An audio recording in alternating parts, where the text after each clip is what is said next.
Vamos a continuar con la clase que dejamos el día martes hasta esta diapositiva. Como el día de ayer, pues hubo suspensión, entonces no pudimos darle continuidad, pero entonces yo la voy a grabar y vamos a retomarla en donde la dejamos. Entonces, habíamos hablado inicialmente, fue la última diapositiva en realidad, de que los intermediarios son canalizados entre las enzimas glicolíticas. Entonces, a mí me gustaría que quedara muy claro el concepto de canalización de sustrato.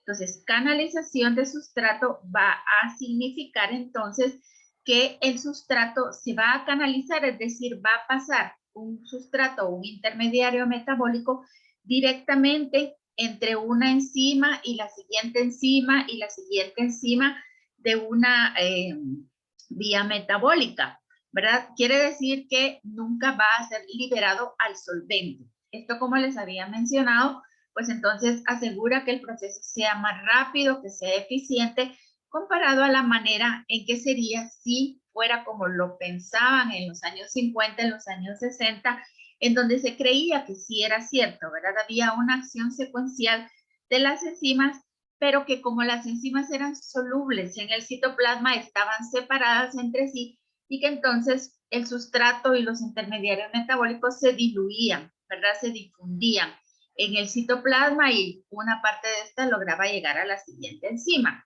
Entonces ya vemos cómo los métodos de laboratorio, los de biología celular principalmente y biología molecular, ha logrado entonces refinar sus metodologías, refinar la manera en la cual podemos aislar estos complejos enzimáticos que, aunque sigan llamándoseles solubles, esto significa que van a estar trabajando juntos en forma de complejos supramoleculares, aunque no necesariamente estén ligados a membrana. Entonces, mientras no estén ligados a membrana, le vamos a seguir llamando enzimas solubles, ¿verdad? Pero ven ustedes cómo el concepto cambió. Sí, cambió por todas estas metodologías y técnicas refinadas que nos muestran una realidad diferente. Muy bien. Entonces, como todos los propósitos en la bioquímica, todos los propósitos metabólicos, la glucólisis también tiene que estar regulada. Entonces, esto se empezó a ver desde que Pasteur hizo una observación muy importante. Él vio en sus botellas de cultivo, aquí tengo una ilustración muy sencilla de lo que él miró, en donde tenía glucosa y tenía condiciones anaerobias y tenía glucosa en condiciones aerobias. Por eso aquí dice menos oxígeno y aquí dice más oxígeno, ¿verdad? Entonces, él se dio cuenta de que el consumo de glucosa por levaduras cultivadas en condiciones anaerobias, es decir, sin oxígeno, era mucho más alto que el de las mismas levaduras, pero cultivadas en condiciones aerobias. Y entonces él dio como una explicación bioquímica a la cual se le llama el efecto de Pasteur. Él lo que vio y demostró es que la cantidad de ATP que es producida en la glucólisis bajo condiciones anaerobias, o sea, sin oxígeno, es únicamente la glucólisis, lo que ya vimos en clase, la conversión de glucosa a 2 piruvatos, y esto me da una ganancia de 2 moléculas de ATP por glucosa. Mientras que si la glucosa sigue todo su camino hacia la fosforilación oxidativa, es decir, la respiración celular, en donde el aceptor último de los electrones es el oxígeno, vamos a tener que el rendimiento es de 30 o 32 moléculas de ATP por molécula de glucosa. Es decir, que en ausencia de oxígeno, la levadura debe consumir alrededor de 16 veces más glucosa para obtener la misma cantidad de ATP que se obtiene cuando sí tenemos oxígeno. Entonces, pueden ver ustedes, aquí están los conteos, muy a grosso modo de lo que les estoy comentando, ¿verdad? Entonces, ven también lo que les había yo mencionado en algún momento, que el respirar nos dio a los aeróbicos una ventaja significativa sobre los anaeróbicos en términos de la utilización de los combustibles para obtener energía, ¿sí? Entonces, esto fue un paso hacia adelante en la evolución. Muy bien. Entonces, A partir de eso, pues, se terminó de entender que la glucólisis estaba regulada y que habían principios básicos que mandaban en esa regulación. Aquí tenemos algunos, aquí es una lista en donde solo los vamos a mencionar, pero los vamos a ir viendo a todo lo largo del curso, sobre todo en el siguiente capítulo con muchísimo detenimiento. Entonces, lo que tenemos que entender es que el objetivo de la regulación del paso de la glucosa hacia la glucólisis es mantener los niveles de ATP constantes en la célula, así como también los niveles constantes de los intermediarios glicolíticos que van a servir como precursores biosintéticos de aminoácidos y de otras moléculas también. Entonces, la velocidad de la glucólisis se regula principalmente por la cantidad de ATP consumida, por la cantidad de NADH regenerada, por la regulación de las 3 enzimas alostéricas que ya vimos que son las enzimas reguladoras de la glucólisis, que es hexoquinasa, fosfofructoquinasa 2 y piruvatoquinasa, ¿sí? Además, por las fluctuaciones en la concentración de los metabolitos CLAR que refleja el balance celular entre producción y el consumo de ATP. Esto traducido a palabras simples significa que hay algunos metabolitos intermediarios que van a servir como señales moleculares a la célula y le van a decir, aquí yo estoy produciendo mucha energía o aquí yo tengo necesidad de energía. Entonces, las fluctuaciones significa que su concentración va a ir variando en la célula. Entonces, sus variaciones en concentración que reflejan la producción y el consumo del ATP van a ser captadas por las enzimas reguladoras y de ahí que se pueda entonces modular la velocidad a la cual la glucosa va a estar pasando por la glucólisis hasta convertirse en piruvato, ¿sí? Además, está mandada, está controlada por la secreción y la acción de 3 hormonas principalmente. No son las únicas, pero son las principales. Insulina, glucagón y epinefrina, ¿sí? Además, en el último nivel de regulación vamos a tener los cambios en la expresión de los genes que codifican por las enzimas glicolíticas. Entonces yo aquí voy a hacer una pausa y voy a recordarles de que tienen que repasar la regulación enzimática, los principios de regulación enzimática que se vieron en la bioquímica 1, en donde ustedes vieron que la regulación puede darse que si por proteólisis, que si por modificaciones covalentes, que si a nivel de expresión génica, que si por fosforilación. Entonces yo necesito que todos tengan esos conceptos sumamente claros en este punto, ¿sí? Muy bien.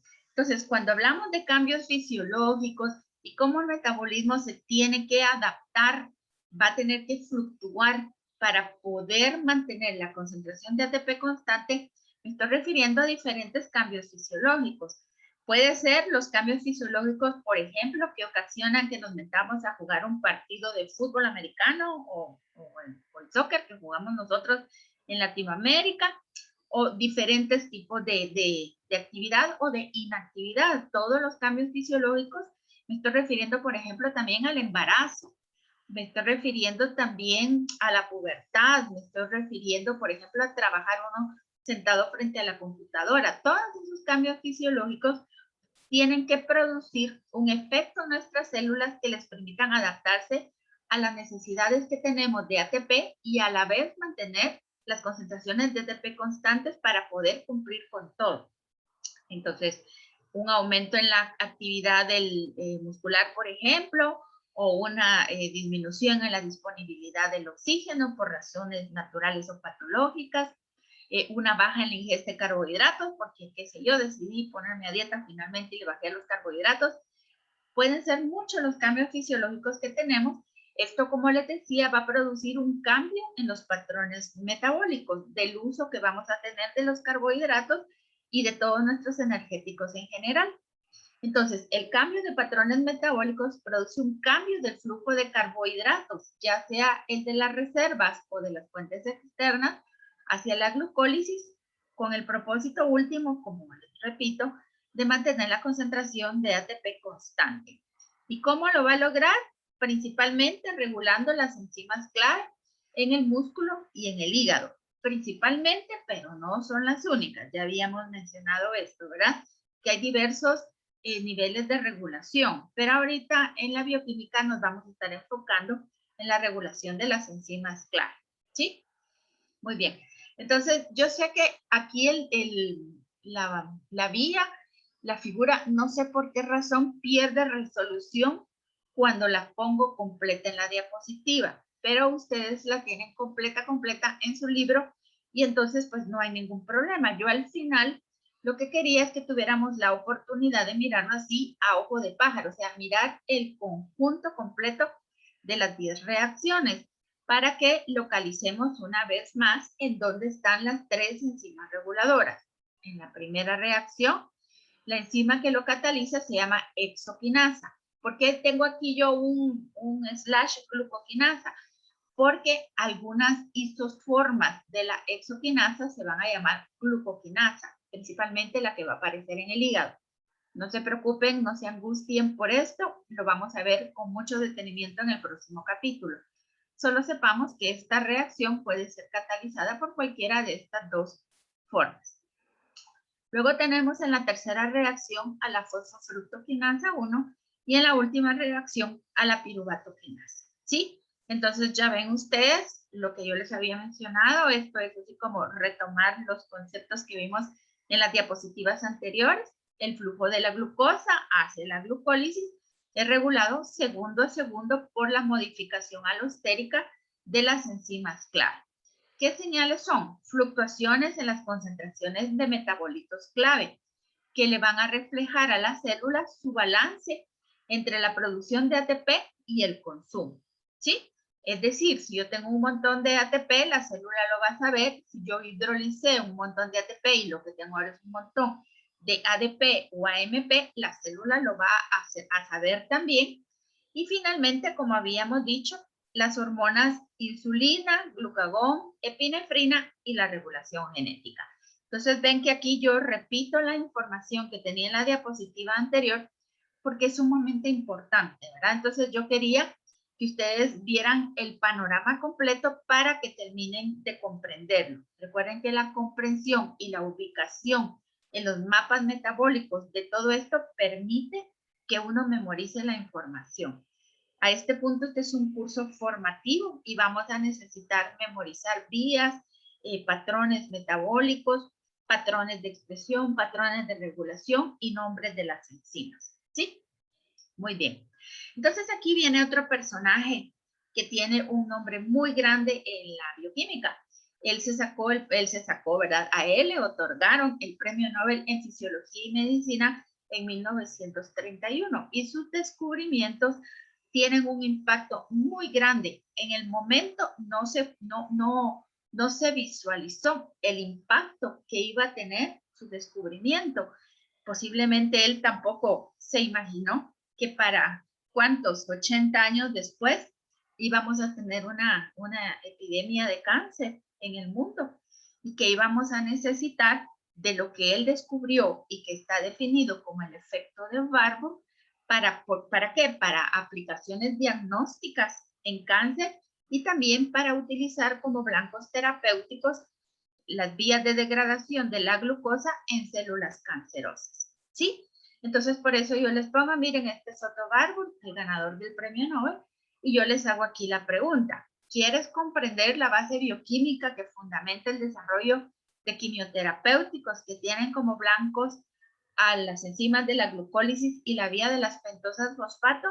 Entonces, lo que tienes que hacer es leer el recuadro de Leninger, el 14.1, en donde está súper bien explicado el efecto de Warburg. Entonces, aquí yo también se los voy a decir muy brevemente, pero necesito que ustedes lo lean también. Y es que Warburg notó que las células tumorales consumían más glucosa que las células que no eran tumorales, aún en presencia de oxígeno. Entonces, esto le llamó la atención porque, bueno, uno entendería si estuvieran en anaerobiosis, pues van a consumir más porque solo van a hacer fermentación. Pero, ¿cuál es la razón por la cual una célula tumoral que obviamente no está en hipoxia todo el tiempo, en un principio sí, pero después va cambiando su entorno. ¿Cómo es posible que consuma más glucosa y al consumir más glucosa empieza a matar de hambre a las que están alrededor de ella, verdad? Y se vuelve cada vez más apta. Su adaptación la hace cada vez más competitiva en contra de las células normales para captar la glucosa y por ende se puede reproducir más, ¿verdad? Entonces, cuando ustedes lean este recuadro, se van a dar cuenta de que las primeras mutaciones que hacen a los tumores más agresivos tienen que ver con que se inactiva la cadena respiratoria y entonces al inactivar la cadena respiratoria, a su vez, por la expresión génica de muchas de las enzimas de la glucólisis y de la vía de las pentosas fosfato aumentan su expresión, haciéndolas todavía más ávidas por el azúcar y más ávidas para poder transformarla. Imagínense ustedes meter glucosa directamente a la vía de las pentosas fosfato, va a significar que esa célula tumoral tiene más sustratos para hacer ADN y por lo tanto para replicarse más rápido que las células normales, ¿sí? Entonces, por eso les digo que Otto Warburg no se lo imaginó, pero ahorita esto está siendo muy importante para la hora de escoger blancos terapéuticos, como yo les decía, de desarrollarlos, y también en el diagnóstico del cáncer y el seguimiento de las metástasis. Porque entonces, si partimos del principio de que las células tumorales van a captar la glucosa más activamente, entonces quiere decir que si yo marco la glucosa que le inyecto de forma intravenosa al paciente y esa glucosa yo la marco con un isótopo radioactivo que no es dañino, yo lo voy a poder ver en una tomografía. Entonces, ¿cómo es que se hace esto? Por ejemplo, se toma una tomografía computarizada, un CT scan, como se dice en inglés, del paciente. Y con esto yo establezco la línea base porque yo estoy mirando los huesos y estoy viendo tejidos blandos. Aquí miro el cerebro, miro parte de la espina dorsal, ¿verdad? De la columna vertebral y miro los tejidos, así como les estoy diciendo, los tejidos blandos. ¿Qué pasa si después de hacer la tomografía computarizada, entonces se inyecta al paciente esta glucosa que les estoy comentando y se realiza entonces lo que se llama el PET scan, que es una tomografía por emisión de positrones? Esto lo que va a hacer es captarme en el paciente los lugares en donde tiene acúmulo de esa glucosa que tiene que la tenemos marcada como un isótopo. Y obviamente donde vamos a ver que hay acumulación de glucosa, los lugares normales son el cerebro, porque nosotros sabemos que el cerebro capta la mayor parte de nuestra glucosa en realidad, porque es dependiente de glucólisis para funcionar. Aquí tenemos la vejiga que se nota también, porque en este caso la eliminación del isótopo es a través de la orina, entonces aquí se empieza a acumular. Pero podemos ver manchas, por ejemplo, en los pulmones, podemos ver manchas más oscuras en el cerebro, por ejemplo, y podemos empezar a ver manchas por acá en músculo y en otros lugares. Entonces, lo que hace la computadora es una cosa que se llama merge, que es como fusionar las dos imágenes, sobreponerlas y le da color, intensifica el color. Entonces, mientras más rosado o rojo sea la señal, significa que en esos lugares la captación de azúcar es mayor que por sobre los demás órganos y pueden ver ustedes como aquí, entonces uno puede ver metástasis a diversas partes del cuerpo de este paciente, lamentablemente, ¿verdad? Incluso hay metástasis a músculo, estaba yo leyendo en Leninger.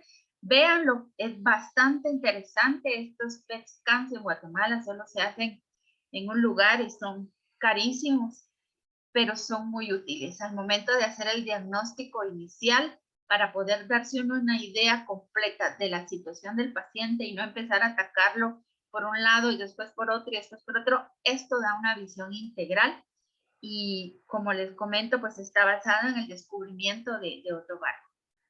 Muy bien. Luego pasamos aquí a otra parte que yo quiero mencionarles. O sea, sé que está en el capítulo 23 del libro de texto. Está bien, no importa. Yo lo voy a retomar en prácticamente la última clase del curso, pues, pero necesito que todo el mundo esté claro con esto antes de que prosigamos. Y es que uno quiere saber cómo es que el páncreas sabe que tenemos concentración de glucosa alta y sabe cuándo secretar insulina. Eso no es ningún secreto. Miren, todo nuestro cuerpo se maneja con receptores y señales. Entonces, ¿qué va a pasar?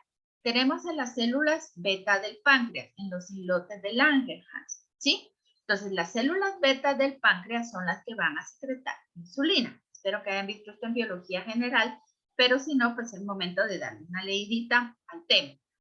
Entonces, esta va a tener un transportador de glucosa del tipo GLUT2, es decir, que va a permitir la entrada de la glucosa a favor de su gradiente de concentración, ¿sí?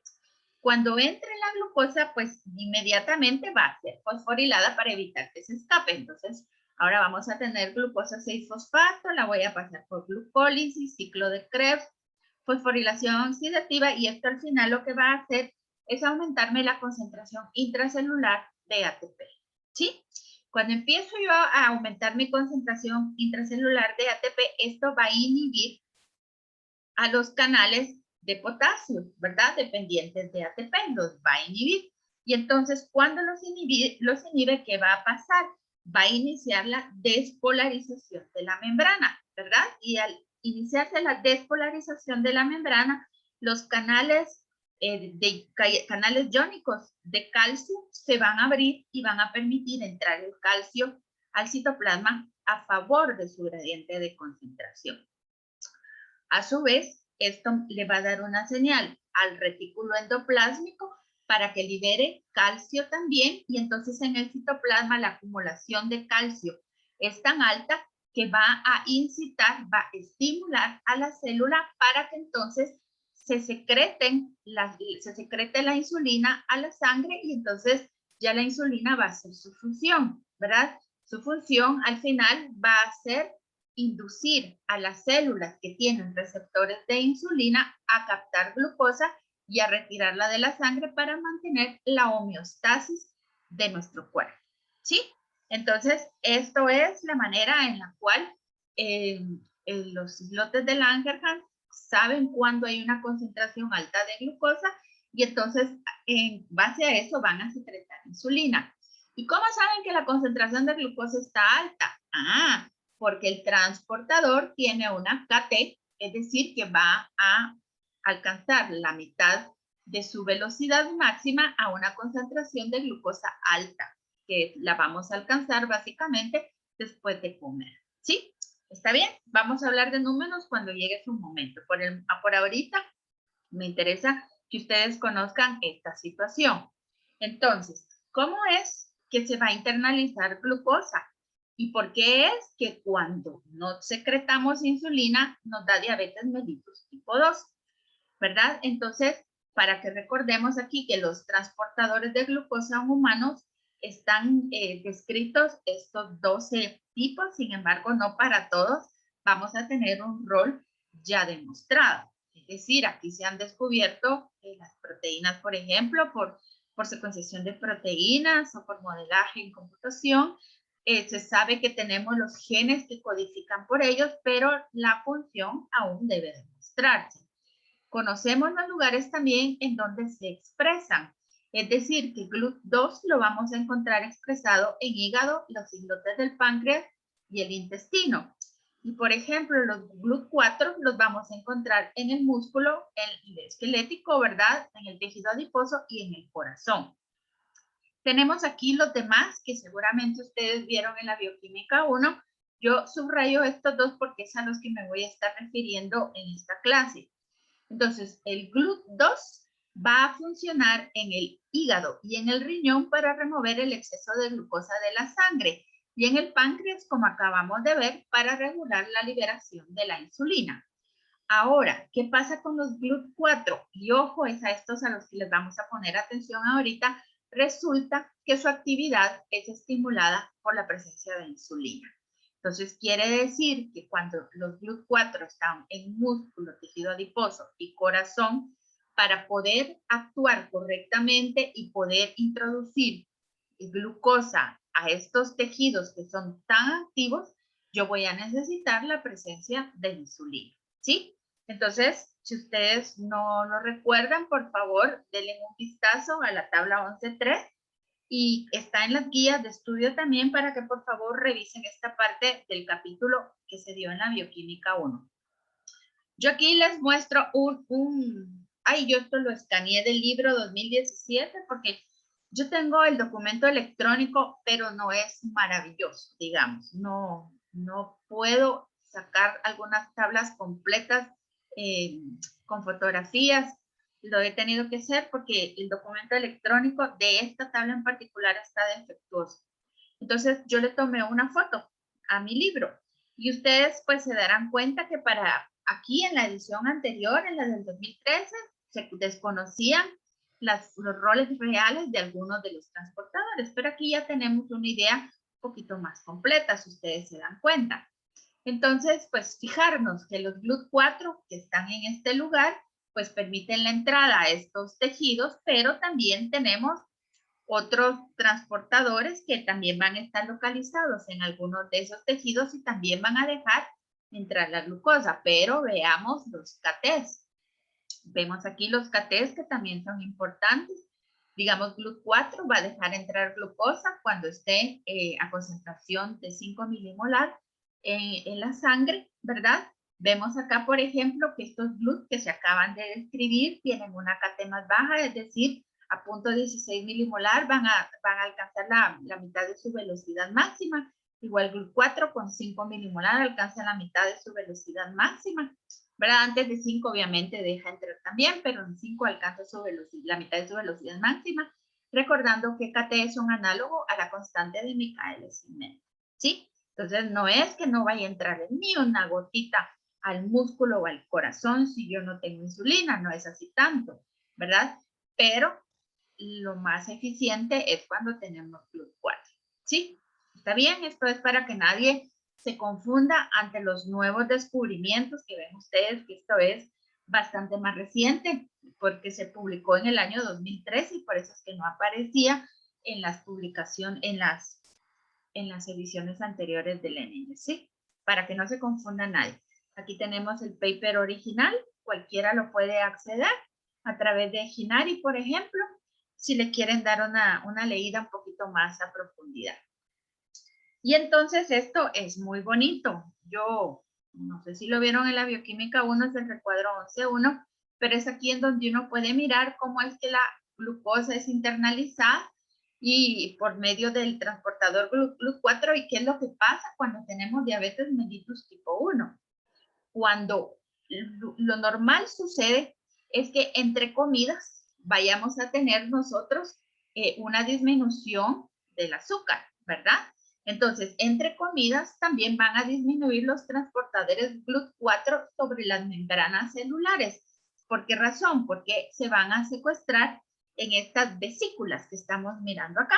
Aquí la retira de la superficie de la membrana celular y la secuestra en pequeñas vesículas intracelulares. Y así es como van a permanecer entre comidas, a menos de que esté uno como un pajarito prehistórico, dicen las personas que hacen este chiste, que está uno comiendo todo el tiempo. Eso ya produce otro tipo de problemas. Digamos que una persona que tiene hábitos de comida normales, en donde va a transcurrir un tiempo, un periodo de tiempo entre una comida y la otra, digamos 3-4 horas. Muy bien.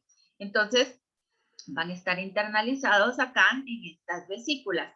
Al momento en que la persona vaya a comer, entonces cuando come vemos que hay liberación de insulina, si ustedes se recuerdan. Entonces, con la liberación de insulina, necesitamos que sobre los tejidos haya receptor de insulina que esté funcionando bien.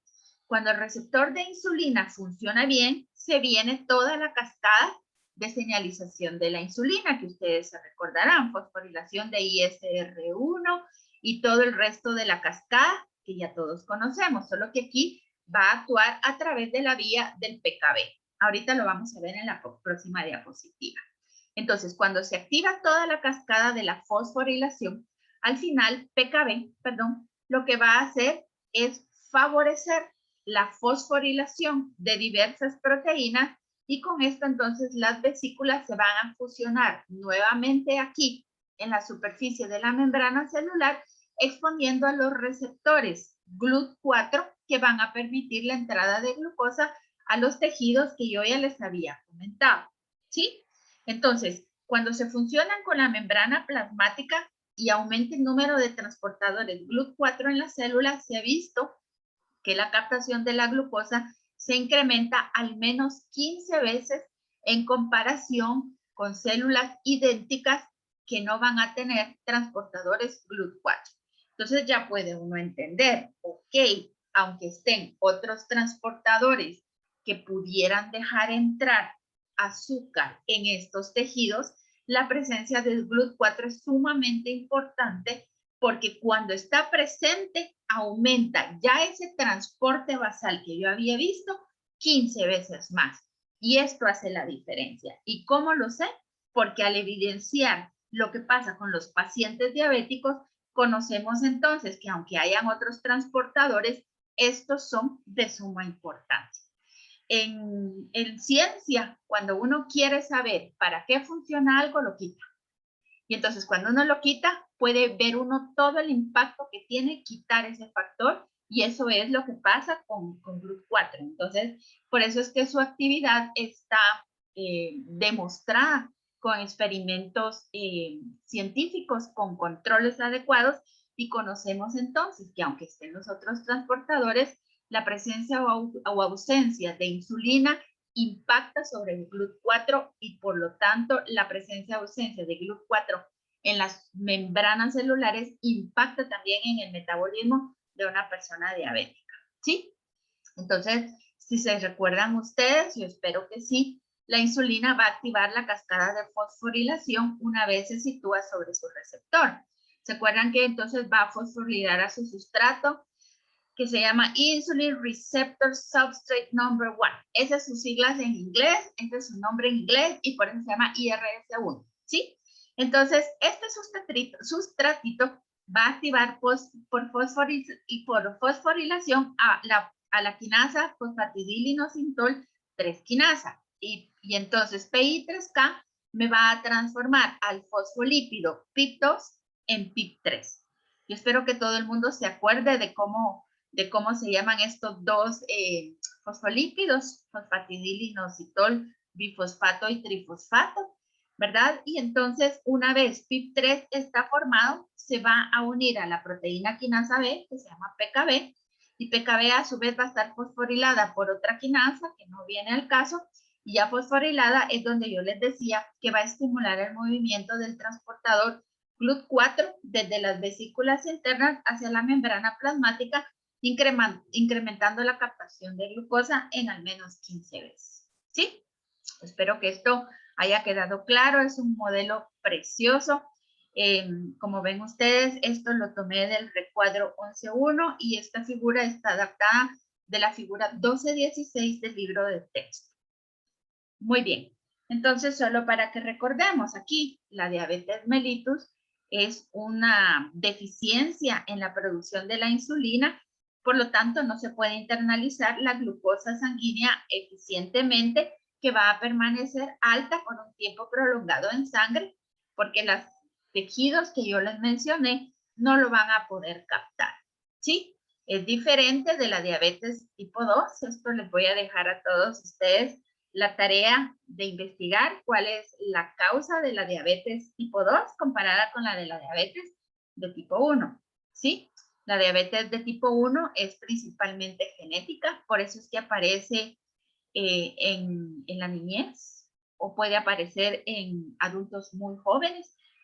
A veces hay algunas infecciones virales, como la influenza, por ejemplo, que pueden destruir las células pancreatas, los islotes de Langerhans. Entonces, las personas ya adultas pueden desarrollar diabetes tipo 1, pero eso ya es de otra naturaleza, ¿verdad? Naturalmente, la diabetes tipo 1 es, como les digo, genético, en algunos casos puede ser incluso autoinmune.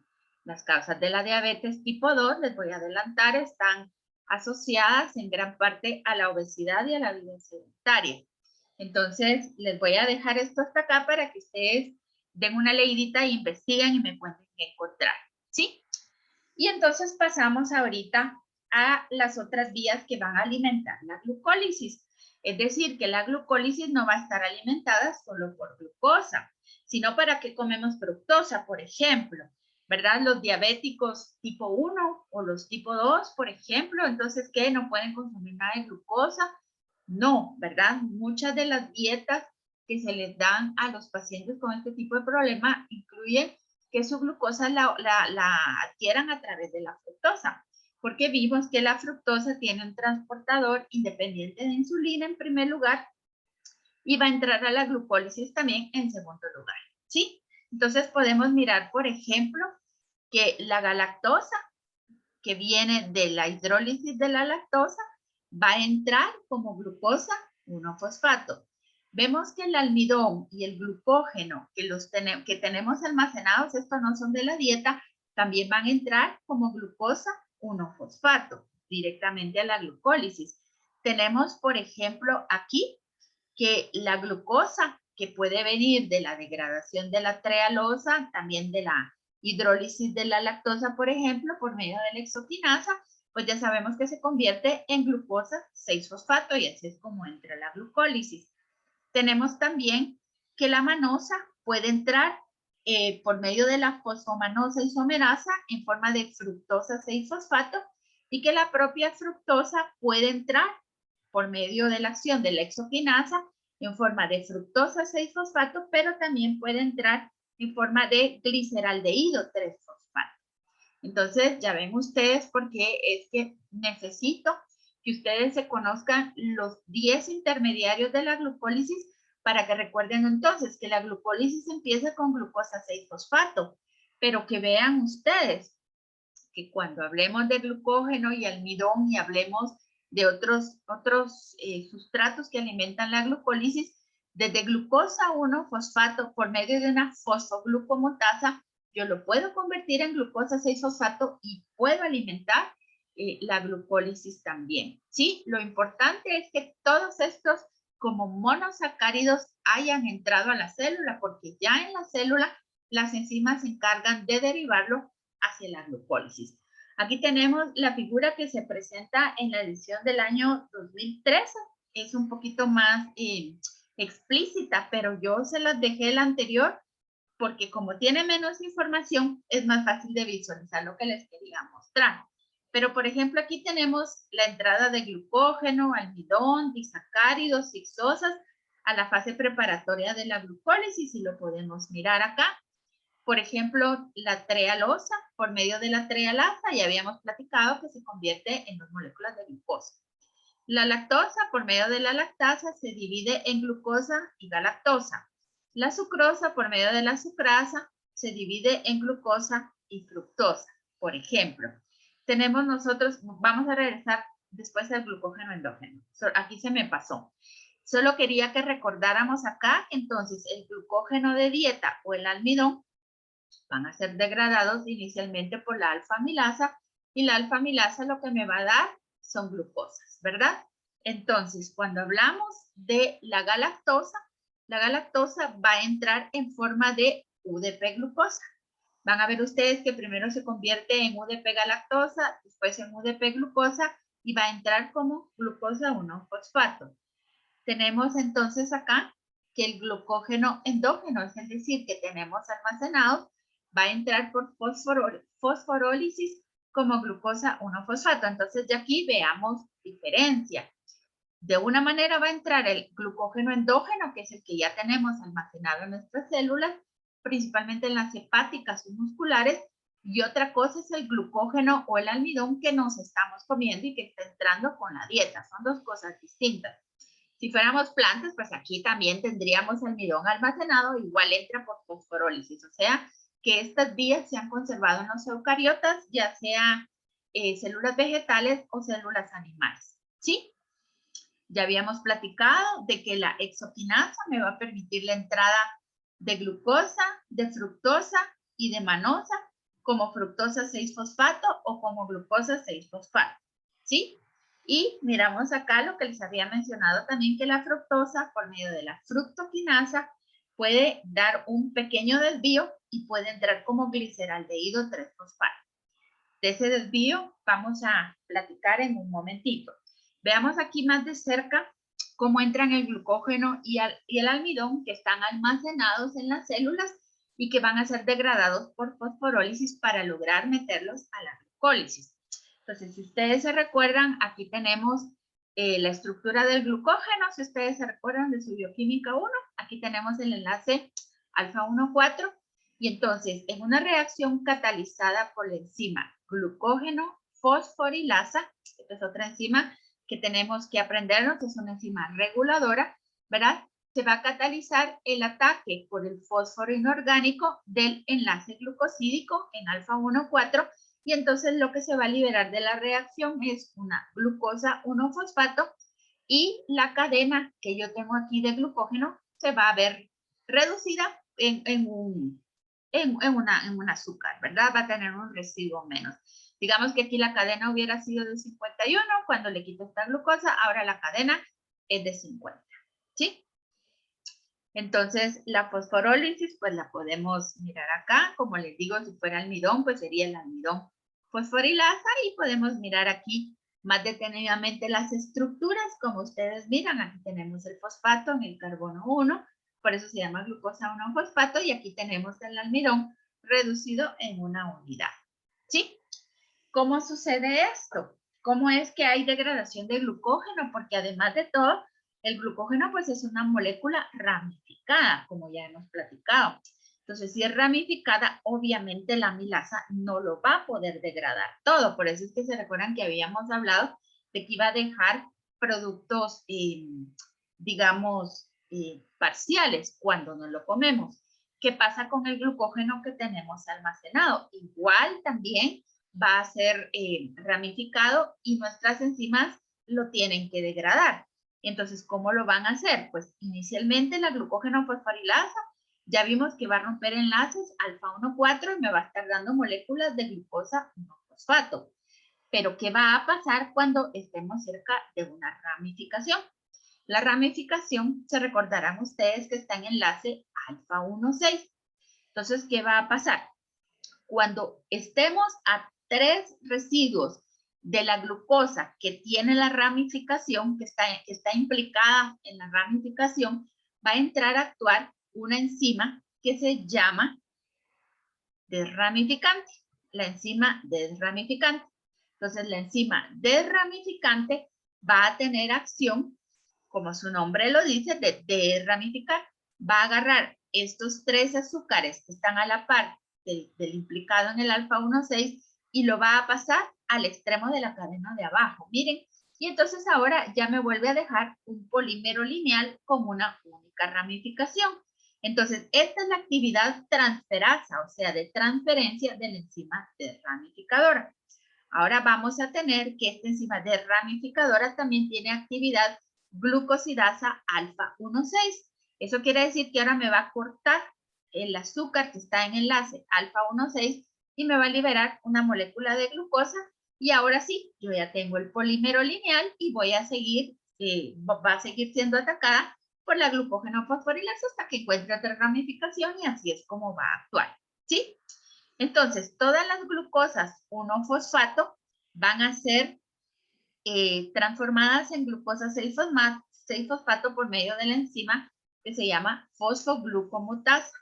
Y ya como glucosa 6-fosfato entra a la glucólisis y se degrada, ¿sí? Entonces, ¿yo qué me tengo que aprender de la digestión del glucógeno?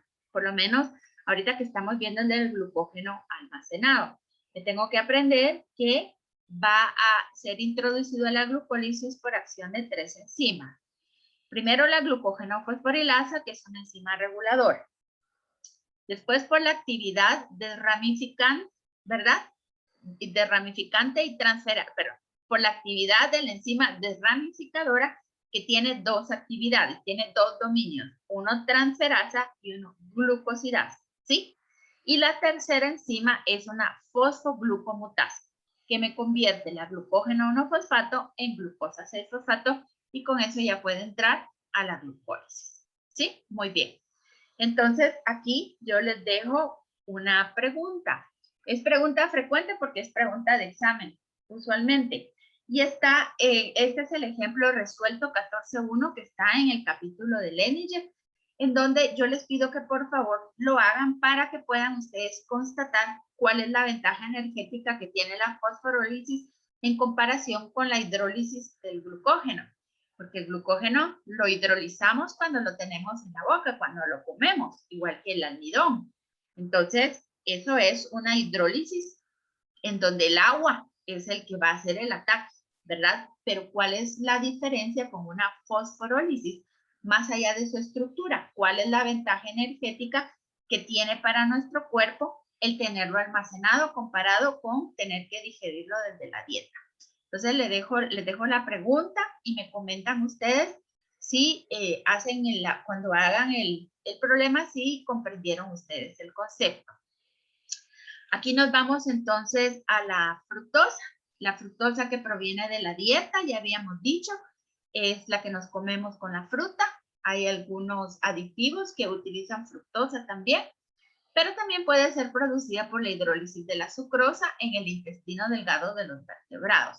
Entonces, ya habíamos dicho que, por ejemplo, en el hígado vamos a tener que la fructosa va a ser fosforilada por la enzima fructoquinasa y la va a convertir en fructosa 1-fosfato. La fructosa 1-fosfato, por medio de una aldolasa, se va a convertir en gliceraldehído y en dihidroxiacetona fosfato.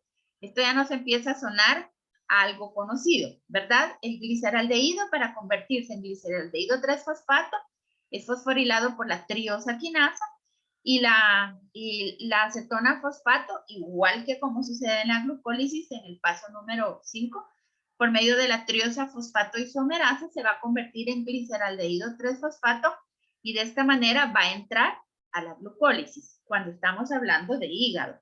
¿Qué pasa en músculos? En músculos, quien va a actuar es propiamente la exoquinasa. La exoquinasa va a fosforilar fructosa 6-fosfato y aquí va a seguir su camino hacia la glucólisis también. Entonces ya vemos que puede entrar por 2 puntos, ¿sí? Y gliceraldehído 3-fosfato es el que al final va a entrar. Aquí miramos, por ejemplo, cómo la aldolasa me va a partir la molécula por la mitad. Aquí tenemos a la fructosa 1-fosfato, aquí está la fructosa con 6 carbono, y está fosforilado en el carbono número 1, y aquí tenemos que la aldolasa lo parte por la mitad. Miren, entonces tenemos a la dihidroxiacetona fosfato y al gliceraldehído, que va a ser fosforilado posteriormente. Ya van viendo ustedes como todas las enzimas de la glucólisis y también las de las vías alimentadoras tienen como cofactor el magnesio maltosa. ¿Sí? Muy bien. Y aquí la entrada de la galactosa.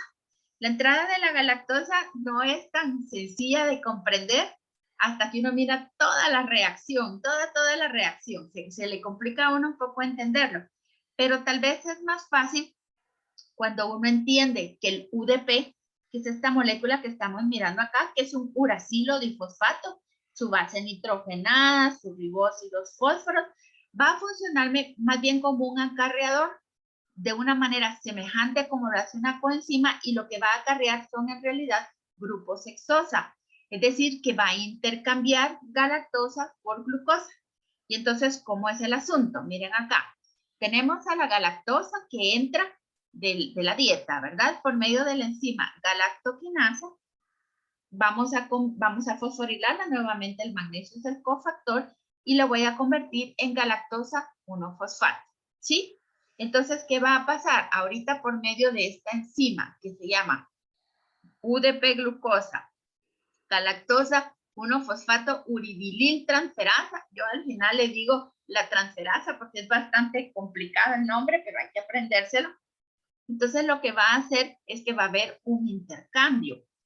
Como yo les decía, la UDP glucosa se va a intercambiar con la galactosa 1-fosfato y entonces el producto final de la vía es glucosa 1-fosfato, ese es el producto final, y el intercambio de UDP va a hacer que ahora aquí me aparezca, miren, aquí está la galactosa unida de la glucosa. Podemos mirar aquí el carbono 4, ¿verdad? Para darnos cuenta del epímero. Aquí lo tenemos como galactosa y posteriormente, por medio de la acción de la enzima UDP glucosa epimerasa, voy a obtener el epímero. Es decir, que ahora el hidroxilo lo tengo debajo, siempre en el mismo carbono, y entonces ya ahorita esto no es galactosa, sino que es glucosa otra vez. Entonces yo aquí ya tengo UDP glucosa y la UDP glucosa entonces va a regresar en este ciclo para hacer intercambio y estar produciendo glucosa 1-fosfato, ¿sí? Entonces, la conversión neta es que por cada galactosa 1-fosfato yo voy a estar liberando glucosa 1-fosfato, ¿sí? En esta edición del libro que yo tengo en mi diapositiva, uno solo mira aquí nada, pero en realidad es una oxidación y una reducción posterior para lograr hacer la epimerización completa. Les voy a pedir favor de que revisen esta diapositiva, esta guía de manera más profunda en su libro. Yo aquí estoy mirando la edición última y como les digo, estoy teniendo algunos problemas para importar directamente, pero ustedes lo pueden mirar. Entonces, como les digo, la primera vez es una oxidación y la segunda es una reducción y el producto final es el epímero. Aquí tenemos el carbono en donde podemos ver dónde es que se produce la variación. Y finalmente les quería mencionar que las 3 enzimas son causas de galactosemia humana cuando están deficientes. La deficiencia pues viene codificada genéticamente, son defectos innatos del metabolismo. Las enzimas pueden ser parcialmente activas hasta totalmente inactivas. Entonces, dependiendo de cuál es su actividad parcial o si está ausente totalmente, así va a ser la gravedad de la galactosemia. La deficiencia de galactoquinasa es bastante manejable. Sin embargo, la de la transferasa es muy severa y la de la epimerasa, dependiendo, como les decía, de la actividad de la enzima, varía en sus grados de severidad. Entonces, yo aquí les presento a la UDP glucosa para que lo reconozcan. Como les digo, aquí está la base nitrogenada, su uracilo. Aquí tenemos su ribosa y aquí tenemos los 2 fósforos que están unidos a la glucosa y por eso se llama UDP glucosa. Es una molécula altamente energética porque tiene aquí al nucleótido y tiene aquí a 2 grupos fosfato, pero en este caso, como les digo, está actuando más que nada como un acarreador, como una coenzima, que vamos a platicar de eso con más detenimiento la semana que entra en el seminario. Entonces, ya para terminar la clase del día de hoy, solo les dejo aquí esta pregunta para que lo lean, es bien interesante. ¿Sabes cuáles son las causas, los síntomas y el tratamiento de cada una de las galactosemias? Y entonces a mí me interesaría mucho que ustedes lo revisen, vean si hay algún tratamiento farmacológico, aunque se van a dar cuenta que principalmente en este caso el tratamiento va a ser dietético, ¿sí? Entonces, con esto yo voy a finalizar, voy a dejar de compartir la pantalla y voy a finalizar la presentación y voy a detener la grabación, que no lo puedo hacer directamente desde acá, no sé por qué razón. Vamos a ver, o de repente sí lo puedo hacer y no lo sé. Vamos a ver, sí, detengo la grabación. Les deseo a todos entonces un feliz fin de semana y voy a adjuntar a esta grabación un enlace para un cuestionario en Google Form, el cual les voy a pedir que respondan para marcar su asistencia a esta actividad. Me despido entonces. Feliz noche.